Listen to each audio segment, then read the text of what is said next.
स्वागत है आज के हमारे इस वीडियो में।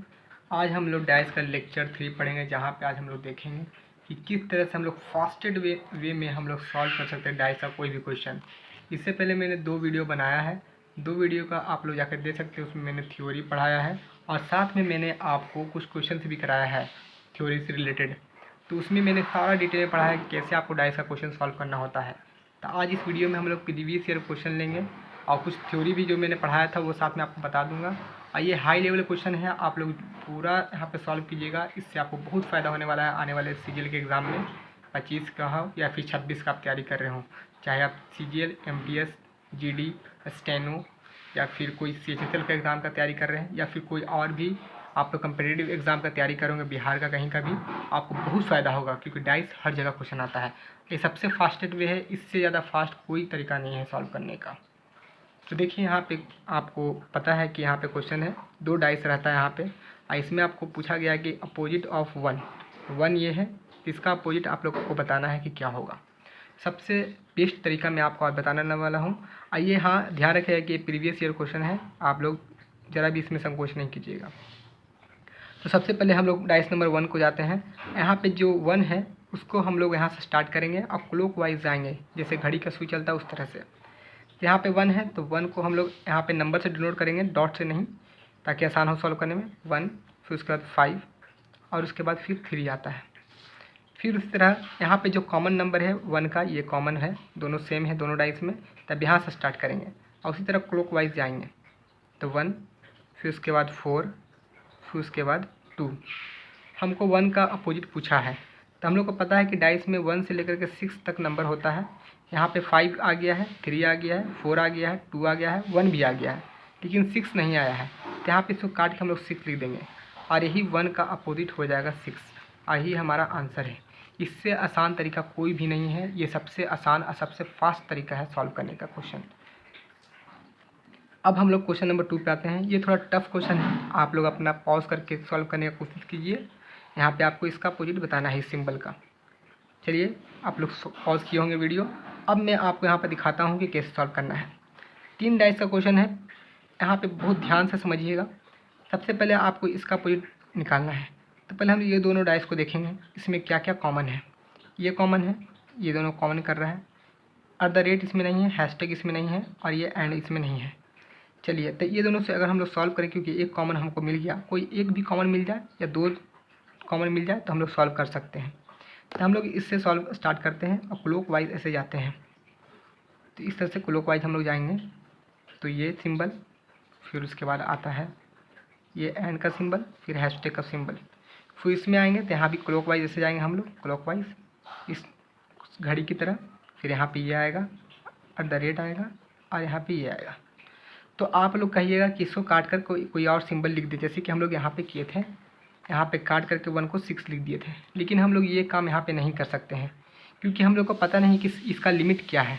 सिंबल हो सकता है आने वाले समय में ऐसा रहे, सिंबल कोई ऐसा रहे, सिंबल क्या है आपको पता है, ऐसा रहे, कोई पता नहीं है। यहाँ पर तो लिमिट था कि 1 से 60 तक नंबर यूज़ करना है, लेकिन यहाँ पर लिमिट नहीं है। तो इसलिए आप लोग यहाँ पर सिंबल नहीं काट करके लिख सकते कि ये वाला सिंबल आएगा। इसीलिए हम लोग कह सकते हैं कि ये जो क्वेश्चन ही है ये रॉन्ग है और इसका आंसर ही नहीं आएगा, ये रॉन्ग क्वेश्चन है। और तो अगर ऑप्शन में अगर आपका कहीं भी रहेगा नन ऑफ दिस, तो आपको नन ऑफ दिस वाला ही मैं आपको टिक लगा करके आना होगा, क्योंकि इसका आंसर नहीं निकल सकता। आप लोग सोच रहे हैं कि ये दोनों डाइस का यूज़ करते हैं, तो देखिए इसमें कोई कॉमन है, ये कॉमन है और ये कॉमन है। इसको भी सॉल्व करके मैं आपको दिखा देता हूँ, क्योंकि ये हाई लेवल क्वेश्चन है। तो आप लोग इत्मीनान से देखिए, आप लोग इसकी ज़रा भी नहीं कीजिएगा, क्योंकि ये चीज़ समझ में आ जाएगा तो आपको कोई भी प्रीवियस ईयर क्वेश्चन नहीं छूटेगा और आने वाले एग्जाम में भी नहीं छूटेगा। एंड से स्टार्ट करते हैं, क्लॉक वाइज जाएंगे, हैशटैग और ये सिंबल। अब ये दोनों डाइस को हम लोग देख रहे हैं। अब इसमें आते हैं, यहाँ से स्टार्ट है एंड, ये एंड है, फिर हैशटैग, क्लॉक वाइज जा रहे हैं और ये डॉलर का सिंबल है, डॉलर। जब हम लोग ये डाइस और ये डाइस को कंपेयर करते हैं तो यहाँ पे देखते हैं कि यहाँ से ये कॉमन मिल रहा है हमको, एंड हैशटैग हैशटैग। तो हम लोग ये डाइस से स्टार्ट करते हैं एंड से, और कॉमन जो है यहाँ से लिख देते हैं। फिर यहाँ से एंड से स्टार्ट करते हैं और यहाँ पे लिख देते हैं। तो आप यहाँ पे ध्यान दीजिएगा कि मैंने आपको बताया था कि जब भी 2 नंबर कॉमन रहे तो यहाँ पे एंड हैशटैग कॉमन है, तो जो तीसरा नंबर रहता है वो ऑटोमेटिकली कॉमन रहता है एक दूसरे के। तो यहाँ पे ये इसका कॉमन हो गया। तो यहाँ पे हम लोग 2 डाइस से देखें तो यहाँ पे रॉन्ग क्वेश्चन आ रहा था क्योंकि कॉमन नहीं निकल रहा था। और जब ये दोनों डाइस से निकाले तो यहाँ पे इसका आंसर आ गया। तो आप क्या टिक लगाइएगा? तो आप ये टिक लगाइएगा, डिपेंड करेगा कि आपके पास ऑप्शंस क्या दिए हुए हैं ए, बी और सी, डी में। तो ऑप्शन के अकॉर्डिंग रहेगा। अगर आपका ऑप्शन में ये आंसर देखिए, आपका चेक इससे, इसका चेक इससे भी करना है। और उसके बाद फिर आंसर से डिपेंड करेगा कि अगर आंसर में वो ऑप्शन दिया हुआ है तो टिक लगाइएगा, अगर ये दिया हुआ है तो। अगर नहीं दिया हुआ है तो नन ऑफ दिस दिया हुआ रहेगा, तो नन ऑफ दिस पे आपको टिक लगा के आना है। ये जैसे कि जो ऑप्शन वाला क्वेश्चन होता है उससे पे मैक्सिमम आंसर ऑप्शन पे डिपेंड करता है कि ऑप्शन में क्या दिया हुआ है, उसके अकॉर्डिंग हम लोग को आंसर लगाना होता है और आंसर खोजना भी होता है।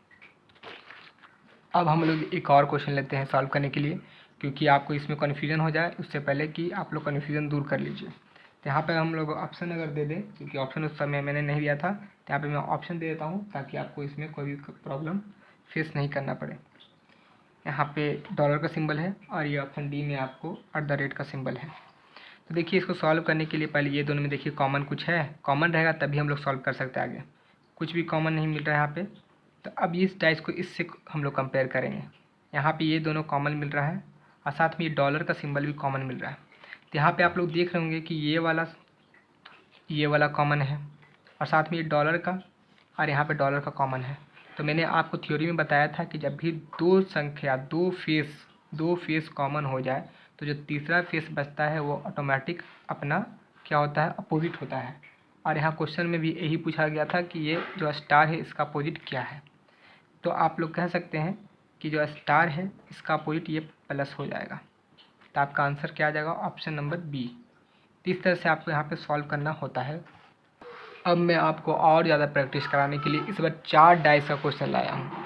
4 डाइस का क्वेश्चन नंबर 4 आप लोग पॉज करके सॉल्व करने का कोशिश कीजिए, तभी आप लोग सीख पाइएगा।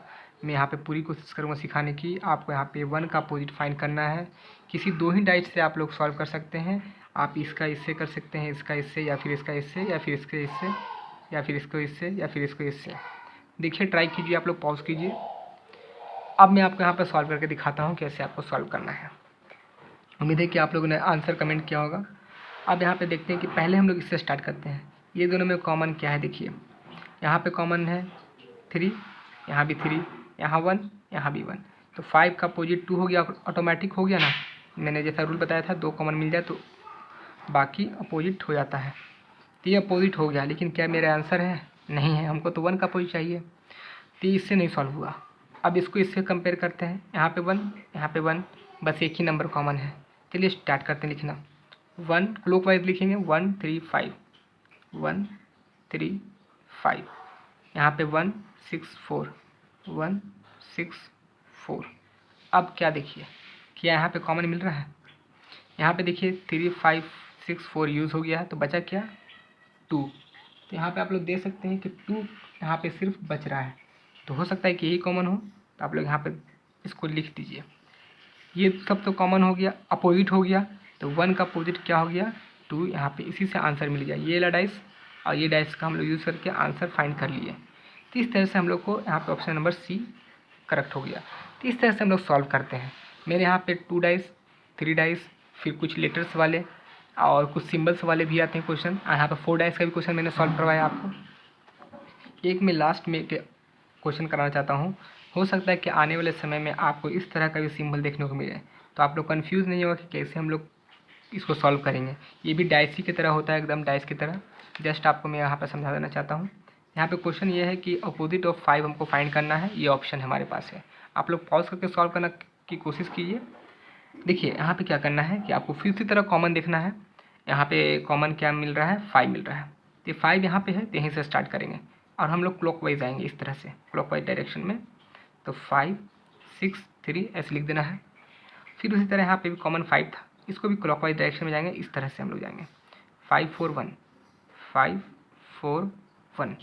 तो यहाँ पे देखिए, हम लोग 5 का अपोजिट तो 5 ही आ रहा है, ऐसा तो हो नहीं सकता है। तो यहाँ पे 6 3 4 1 यूज़ हो गया, तो बचा क्या? 2। तो हम लोग कह सकते हैं कि 5 का अपोजिट जो होगा वो 2 होगा। तो ये जो हम लोग अभी पढ़ रहे थे, ये था आपका क्लोज डाइस। क्लोज डाइस हम लोग पढ़ रहे हैं, जहाँ पे मैंने आपको काफ़ी सारा क्वेश्चन प्रैक्टिस कराया। इससे पहले भी मैंने 2 वीडियो में क्वेश्चन प्रैक्टिस करवाया था। अगले वीडियो में हम लोग ओपन डाइस के बारे में पढ़ेंगे। जहाँ पे आपको काफ़ी ज़्यादा फ़ायदा होगा। ओपन डेस्क बहुत ही इंपॉर्टेंट है, वहाँ पे बहुत आसान सॉल्व होगा। मिलते हैं अगले वीडियो में। लाइक करिएगा, सब्सक्राइब कीजिएगा। Thank you.